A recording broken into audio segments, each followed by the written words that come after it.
கர்த்தருடைய நாமம் மகிமைப்படுவதாக. தேவன் தாமே உங்களை ஆசீர்வதித்து உங்களை பலப்படுத்தி நிலைநிறுத்துவாராக. தொடர்ந்து இந்த நிகழ்ச்சியை பார்த்து கொண்டிருக்கிற ஒவ்வொரு தேவனுடைய பிள்ளைகளுக்கும் ஆண்டவராக இயேசு கிறிஸ்துவின் நாமத்தினாலே வாழ்த்துக்கள், ஸ்தோத்திரங்கள். தேவநாமம் மகிமைப்படுவதாக. இன்றைக்கு நாம் பார்க்க போகிற ஆண்டுடைய வார்த்தையானது தேவனுடைய அன்பு பெரியது.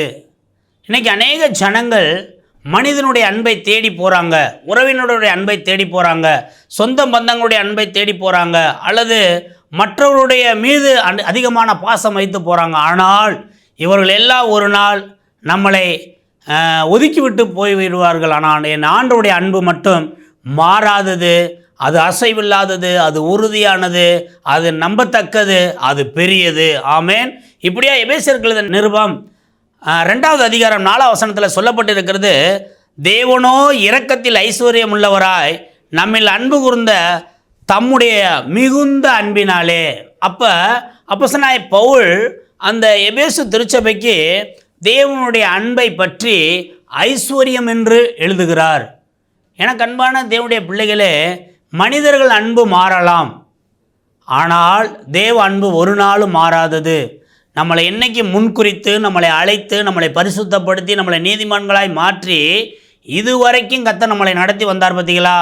அவருடைய இரக்கம் பெரியது, அவருடைய அன்பு பெரியது. இந்த ஜனவரி மாதம் தொடங்கி இந்த டிசம்பர் மாதம் முதல் வாரம் மட்டும் கர்த்தர் உங்களை என்னை கிருபையாய் நடத்தி வந்தார். பார்த்தீங்களா? எத்தனை போராட்டங்கள், எத்தனை சூழ்நிலைகள், எத்தனை குழப்பங்கள், எத்தனை சண்டைகள், எத்தனை பகைகள், இது எல்லாவற்றிற்கும் மத்தியிலையும் அவருடைய அன்பு மட்டும் உங்களை என்னையும் மாறவே விடலை. அவர் அன்பு நம்மளை இந்த நாள் மட்டும் நடத்தி வந்தது. இனிமேலும் அவருடைய அன்பின் படி நீங்கள் நானும் நடக்க உண்மையுள்ளவர்களாக இருக்கிறோம். தேவனுடைய அன்பு எப்படியெல்லாம் இருக்கும் பார்க்கும் பொழுது, முதலாவதாக அவர் அப்போஸ்தலனாகிய பவுல் எழுதுகிறார். எபேசியருக்கு எழுதின நிருபம் 2வது அதிகாரம் 5வது வசனத்தில், அக்கிரமங்களில் மரித்தவர்களாய் இருந்த நம்மை கிறிஸ்துவுடனே கூட உயிர்ப்பித்தார். முதலாவது கிறிஸ்துவுக்குள்ள உயிர்ப்பிக்கிறார். ஆமென், அல்லேலூயா. இன்னைக்கு அநேக ஜனங்கள், இந்த உலகத்தார், ஆண்டவரை ஏற்றுக்கொள்ளாதவர்கள், ஆண்டவர் மேலே அன்பு இல்லாதவர்கள், அவங்கள இன்னி ஆண்டவர் உயிர்ப்பிக்க முடியாத நிலைமையில் அவர்கள் இருக்கிறார்கள். ஆண்டவர் அவங்களை எப்படியாவது உயிர்ப்பிக்க வேண்டும் என்று உங்கள் மூலியமாக, என்னுடைய மூலியமாக, ஆண்டுடைய வார்த்தையின் மூலியமாய் அவர் திருவுளம் பெற்றுகிறார். ஆமென். முதலாவதாக பாவங்களினால் அக்கிரமங்களினால் இருந்த நம்ம கிறிஸ்துவுடனே கூட உட்காரும்படி அவர் நம்மளை உயிர்ப்பிக்கிறவராக இருக்கிறார். ஆமென். எனக்கு அன்பான தேவனுடைய பிள்ளைகளே, நீங்களும் நானும் இந்த உலகத்தில் என்னைக்கு பிறந்தோமோ அன்னைக்கு நம்மளுக்கு ஒரு நாள் மரணம் உண்டு. அப்படியே அன்னை தெரசா சொல்கிறார்கள், நாம் என்னைக்கா இருந்தாலும் இறக்க போகிறோம், நம்முடைய இரக்கத்தோடு நாம் இருப்போம் என்று சொல்லுகிறார். எனக்கு அன்பான தேவனுடைய பிள்ளைகளே, நீங்கள் நானும் கிறிஸ்துவுடனே கூட உயிர்ப்பித்தார் என்ற உணர்வு உங்களுக்கு எனக்கு மிக மிக அவசியமான ஒன்று. இன்றைக்கி அநேகர் ஸ்தோத்திரம் சினிமா படங்களை பார்த்து அல்லது சீரியல்களை பார்த்து ட்ரெஸ் அலங்காரங்கள், சிகை அலங்காரங்கள், மற்ற நடை பாவனைகள் இதெல்லாம் மாற்றிக்கொள்கிறார்கள். ஆனால் இயேசுவின் வழியாக நீங்கள் நான் உயிர்ப்பிக்கப்படுகிறோமா? இயேசுவின் சத்திய மார்க்கமாக நீங்கள் நானும் போதிக்கப்படுகிறோமா? இயேசுவினுடைய கட்டளைகளையும் கற்பனைகளையும் நியமங்களையும் கைக்கொள்கிறோமா என்பது கேள்விக்குறியான ஒன்று. எனக்கு அன்பான தேவனுடைய பிள்ளைகளே, இப்படியார் எபேசியருக்கு இந்த நிருபம் 1வது அதிகாரம் 4வது வசனத்தில் எழுதப்பட்டிருக்கிறது, உலக தோற்றத்திற்கு முன்னே கிறிஸ்துவுக்குள் நம்மை தெரிந்து கொண்டார். ஒரு ஆமேன் சொல்லுங்களேன். ஆமேன். தாயும் தகப்பனும், நம்முடைய தாயும் தகப்பனும் உருவாவதற்கு முன்னே ஆண்டவர் உங்களை என்னையும் தெரிந்து கொண்டார். அவர் தான் நல்ல தெய்வம், நம்பிக்கைக்குரிய தெய்வம். ஆமேன். எல்லாரும் நம்மளை களங்கப்படுத்தலாம், எல்லாரும் நம்மளை வேதனைப்படுத்தலாம், எல்லாரும் நம்மளை ஒதுக்கி வைக்கலாம், எல்லாம் நம்மளை புறம்பாக்கலாம். ஆனால் அவர் சொல்லுகிறார், உலக தோற்றத்திற்கு முன்னே நான் உன்னை தெரிந்து கொண்டேன். என்ன ஒரு ஆவிக்குரிய அந்த உன்னதமான வார்த்தை என்பதை பார்த்து பாருங்களேன். நிச்சயமாக ஆண்டவருடைய வார்த்தை உங்கள் இருதயங்களை தேற்றும். உங்களுடைய எண்ணங்களில் ஆண்டவருடைய அந்த உயிர்ப்பிக்கிற வல்லமை உங்களுக்குள் காணப்படும். 2வதாக அவருடைய அன்பு எப்படி இருக்குன்னு பார்க்கும் பொழுது, கிறிஸ்து இயேசுவுக்குள் தயவை உண்டு பண்ணுகிறது. தயவு பெரியது. இப்படியா ஆண்டவரே லூக்கா 2:52 எழுதப்பட்டு இருக்கிறது, அவர் தேவ கிருபையினாலும் மனித தயவினாலும் அதிகமாய் விருத்தி அடைந்தார் என்று எழுதப்பட்டிருக்கிறது. இயேசுவானவர் இந்த நாட்களில் இருக்கும் பொழுது மனித தயவோடு தான் ஆண்டவர் இருந்தார். ஆண்டவர் எங்கெங்கெல்லாம் கூட்டம் கூட்டமாக போனாரோ அங்கெல்லாம் ஜனங்கள் போவாங்க. அங்கே அற்புதங்கள், அடையாளங்கள், சில காரியங்கள் எல்லாம் ஆண்டவருக்கு மகிமையாகவே நடந்தது. இதை போலத்தான் அப்போஸ்தலனாகிய பவுல் சொல்லுகிறார் எபேசிய திருச்சபைக்கு 2வது அதிகாரம் 6வது வசனத்தில், கிறிஸ்து இயேசுவுக்குள் அவர் நம்மிடத்தில் வைத்த தயவினாலே ஐஸ்வர்யத்தை விளங்க பண்ணினார். ஆமென். அவருடைய தயவு நம்மளுக்கு பெரிய பொக்கிஷம். அவருடைய தயவு நம்மளுக்கு பெரிய இரக்கத்தை காண்பிக்கிறது. இன்றைக்கி மனிதர்கள் லேசாக நம்மளுக்கு நல்லா உதவி பண்ணிட்டாங்களாக்க அவங்க சொல்கிறதையும் கேட்போம். அவங்க என்ன சொல்கிறாங்களோ அப்படியே கேட்போம். ஆனால் அவங்க நம்மளுக்கு நல்லது செய்யலைன்னா அவங்க சொல்கிறத நம்ம ஏற்றுக்கொள்ள மாட்டோம். இது மனிதனுடைய உண்மையான குணம். ஆனால் நம்முடைய அன்பு, நம்முடைய தேவனுடைய அன்பு பாருங்களேன், கிறிஸ்து இயேசுவுக்குள்ள தயவுகளை ஏற்படுத்துவோம். ஆமென். அவருடைய தயவு ஒரு நாளும் மாறாது. அவர் நம்ம மேலே இரவும் பகலும், நம்ம தூங்குகிறோம், இரவும் தூங்குகிறோம், பகலும் தூங்குகிறோம்.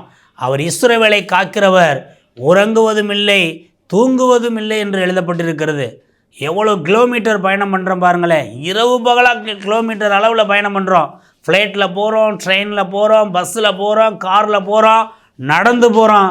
தேவன் ஒரு சிதைவு இல்லாமல், ஒரு சின்ன ஒரு ஆபத்து இல்லாமல் கர்த்தர் உங்களை என்னையும் கருத்தாய் நடத்தி வருகிறார். அப்பேற்பட்ட தேவனுடைய தயவு தான் மிக பெரியது. ஹல்லேலூயா. நம்மளை எவ்வளவு காற்றுகள், எவ்வளவு மலைகள், எவ்வளவு பனிகள், எவ்வளவு வெயில்கள் அடித்தாலும் நம்மளை ஒன்றும் செய்யாது. ஹல்லேலூயா. அவருடைய தயவு ஐஸ்வர்யம் என்று எழுதப்பட்டிருக்கிறது. எபேசியருக்கு எழுதின நிருபம் 1வது அதிகாரம் 10வது வசனத்தில் சொல்லப்பட்டிருக்கிறது, தம்முடைய தயவுள்ள சித்தத்தின் ரகசியங்களை எங்களுக்கு அறிவித்தார். ஆமென். அந்த உலகத்தின் தோற்றம் எப்படி இருந்துச்சு, இந்த உலகம் எப்படி நடந்து கொண்டிருக்கிறது, இந்த உலகத்துடைய முடிவு எப்படி இருக்கும் என்பது விஞ்ஞானிகளுக்கு தெரியாது, அறிவியல் ஆராய்ச்சியாளர்களுக்கு தெரியாது. ஆனால் இந்த வேதத்தின் ரகசியத்தை அறிகிறவர்கள், வேதத்தை கற்பனைகள், வேதத்தை கட்டளைகளையும் நியமங்களையும் தெரிகிறவர்கள், படிக்கிறவர்களுக்கு தேவன் அதை விளங்க பண்ணுகிறார். ஆமென். அல்லேலூயா.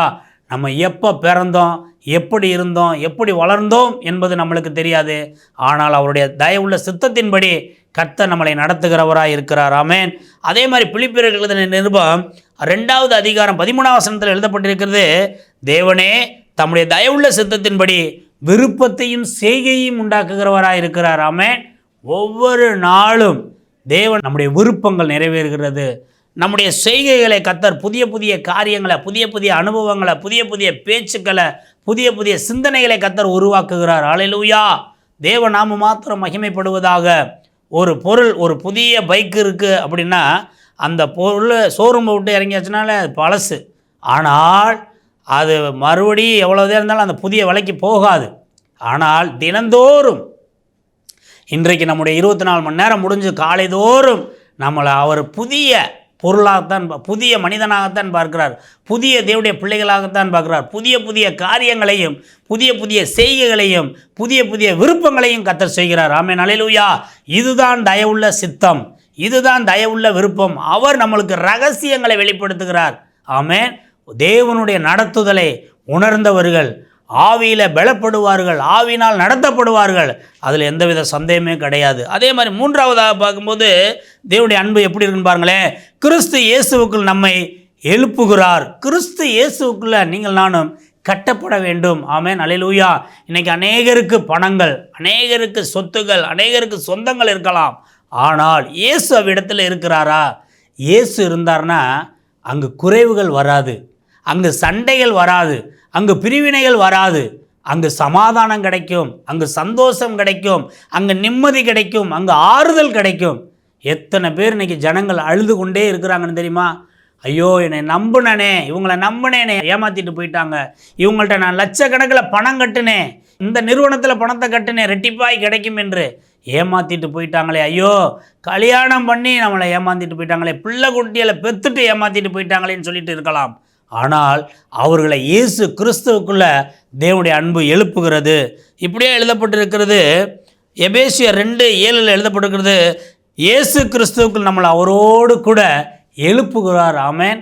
நம்ம அநேக நேரங்களில் சோர்ந்து போயிருப்போம். ஆனால் ஆண்டவருக்கே பல பாடுகள், பல வேதனைகள், பல சோகங்கள், இப்படிப்பட்ட சூழ்நிலையிலும் அவர் ஒரு நாள் ஜெபத்தை நிறுத்தலை.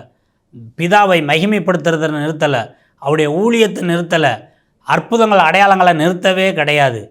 ஜனங்களுக்கு செய்ய வேண்டிய அற்புத அடையாளங்களை தொடர்ந்து செய்தார். தினந்தோறும் காலைதோறும் ஜெபம் பண்ணினார், இரவு முழுவதும் ஜெபம் பண்ணினார். அதை போலத்தான் கிறிஸ்து இயேசுவுக்குள்ளாக நீங்கள் நானும் உயிர்ப்பிக்கப்பட வேண்டும், எழுப்பப்பட வேண்டும். யோவான் எழுதின சுவிசேஷம் 11வது அதிகாரம் 43வது வசனம் எழுதப்பட்டிருக்கிறது. ஆண்டவர் சொல்லுகிறார், லாசருவே வெளியே வா அப்படின்னு சொன்ன உடனே உரத்த சத்தமாய் கூப்பிட்றாரு. லாசர் அப்படியே வெளியே வருகிறதை நீங்கள் நான் பார்க்க முடிகிறது. காரணம், கிறிஸ்து இயேசுக்குள்ளே நம்மளை எழுப்புகிறவர். மரித்த சரீரங்கள், ஆச்சரியம், நம்முடைய அறிவு கெட்டாத அன்பு, அவர் மேலே அந்த நம்பிக்கை. இயேசுவும் லாசருடைய குடும்பமும் ஒரு நல்ல அன்புக்கு அடையாளமான குடும்பங்கள், நல்ல ஒரு நட்புக்கு இலக்கணமாக இருந்தவர். இவர் இறந்துட்டான்னு சொன்னவன் லாசருவே வெளியே வான்னு சொன்ன உடனே அவர் அப்படியே வெளியே வருகிறார். இதை போலத்தான் நம்முடைய சரீரங்கள் சோர்ந்து போயிருக்கலாம், ஏதோ குழப்பத்தில் இருக்கலாம், ஏதோ ஃபைனான்ஸ் சிக்கலில் இருக்கலாம், ஏதோ ஆவியில் விடுதலை இல்லாமல் இருக்கலாம். இப்படிப்பட்ட சூழ்நிலையில் ஆண்டவர் உங்களை எழுப்ப நினைக்கிறார். இப்போ சோர்ந்து போகாதீங்க. அதே மாதிரி எபேசியர் எழுதின நிருபம் 1வது அதிகாரம் 7வது வசனத்தில் சொல்லப்பட்டிருக்கிறது, அவருடைய இரத்தத்தினாலே பாவ மன்னிப்பு ஆகிய மீட்பு இவருக்குள் நமக்கு உண்டாயிருக்கிறது. இயேசு கிறிஸ்து உங்களுக்காக எனக்காக பாராட்டின அன்பு, சிலுவையில் அடிக்கப்பட்ட அந்த ஒரு காரியம் பத்தாதா? பாருங்கள், எத்தனை பேர் ஜனங்கள் இன்றைக்கி சிலுவையை வீட்டுக்கு முன்னால் குத்தி வச்சுருக்கிறாங்க, வாகனத்தில் வச்சுருக்கிறாங்க, தன்னுடைய சொந்த கட்டடங்களில் வச்சுருக்கிறாங்க, சிலுவையில் சீரியல் லைட் மாட்டி வச்சுருக்கிறாங்க. அவர் உங்களுக்காக எனக்காக அந்த அடையாளம், தன்னுடைய சொந்த ரத்தத்தை கொடுத்ததுனால தான் இன்றைக்கி அநேக ஜனங்கள் சிலுவையை அடையாளமாய் வைத்திருக்கிறார்கள். எனக்கு அன்பான தேவனுடைய பிள்ளைகளே, நாமும் இயேசுவின் அன்பை போல தொடர்ந்து அவருடைய நாமத்தை நாம் உயர்த்தணும். இன்றைக்கி அநேக ஜனங்கள் மாயமான அன்புல ஏமாந்து போகிறாங்க, பணத்தை வச்சு ஏமாந்து போகிறாங்க, கார் பங்களா வீடுகளை வச்சு ஏமாந்து போகிறாங்க. நீங்கள் நானும் அப்படி ஏமாந்து போகக்கூடாது. இயேசு மீது அன்பு செலுத்துங்க. கர்த்தர் நிச்சயமாய் உங்களை கிறிஸ்துவுக்குள் உயிர்ப்பிப்பார். கிறிஸ்து இயேசுவுக்குள் தயவை பெருக பண்ணுவார். கிறிஸ்து இயேசுவுக்குள் நம்மை எழுப்புகிறவராய் இருக்கிறார். இந்த செய்தியானது அநேகருக்கு ஆசீர்வாதமாய் அமைவதாக. தேவனுடைய இரக்கங்களும் தேவனுடைய அன்புகளும் உங்களுக்கு அளவில்லாமல் உங்கள் குடும்பங்களில், உங்களுடைய இல்லங்களில் பெருகுவதாக என்று சொல்லி நாங்கள் ஜெபிக்கிறோம். ஆண்டவரே, உமது கரத்திலே நாங்கள் ஒப்பு கொடுக்கிறோம். அப்பா, இன்னும் தேவ சித்தங்கள் நிறைவேறட்டும், இன்னும் தேவனுடைய நாமம் உயர்த்தப்படுவதாக என்று நாங்கள் ஆண்டுடைய வார்த்தையை நாங்கள் உங்களுக்கு சொல்லுகிறோம். ஜோமனுமா, கர்த்தர் நல்லவரையா, உம்மை நன்றியோடு ஸ்தோத்தரிக்கிறோம். இந்த நிகழ்ச்சியை பார்த்து கொண்டிருக்கிற ஒவ்வொரு தேவனுடைய பிள்ளைகளுக்கும் தேவனுடைய அன்பு எவ்வளவு பெரியதென்று பாருங்கள் என்று வசனத்தின்படி ஆண்டவர் கிறிஸ்து இயேசுவுக்குள் எங்களை உயிர்ப்பிக்கணும். கிறிஸ்து இயேசுவுக்குள்ளுடைய தயவு பெரியது. ஆண்டவரே, கிறிஸ்து இயேசுவுக்குள் நம்மை எழுப்புகிறார் என்ற வார்த்தையின்படி அப்படியாய் குடும்பங்களில், வேலை பார்க்குற இடங்களில், தன்னுடைய மனதில், சிந்தையில் அப்படியாய் விருப்பங்களை செய்களெல்லாம் உண்டாக்குற கர்த்தர் என்று எழுதியிருக்கிறபடி உமது கரத்திலே நாங்கள் ஒப்பு கொடுக்கிறோம். கர்த்தர் ஆசீர்வதிங்க, உங்கள் நாமத்தை தொடர்ந்து மகிமைப்படுத்துங்க. இதை செய்தியை கேட்டுக்கொண்டிருக்கிற ஒவ்வொரு பிள்ளைகளுடைய இருதயங்களிலும் ஒரு மாற்றங்கள், ஒரு ஆசீர்வாதங்கள் பெருகுவதாக என்று சொல்லி ஜெபிக்கிறேன். கர்த்தருடைய கரம் இருந்து வழி நடத்தட்டும். இயேசு கிறிஸ்துவின் நல்ல நாமத்திற்கு ஜெபிக்க நல்ல பிதாவே, ஆமேன், ஆமேன், ஆமேன். கர்த்தர் நல்லவர். தொடர்ந்து இந்த நிகழ்ச்சியை பாருங்கள், மற்றவர்களுக்கு அறிமுகம் செய்யுங்கள். கர்த்தர் தாமே உங்களை ஆசீர்வதிப்பாராக. தேவ சமாதானம் உங்களோடும் கிறிஸ்து இயேசுவின் சிந்தையோடும் இருந்து வழி நடத்துவதாக என்று சொல்லி உங்களை நான் வாழ்த்தி ஆசீர்வதிக்கிறேன். கர்த்தர் நாமம் மகிமைப்படுவதாக. தேங்க்யூ. கர்த்தர் நல்லவர்.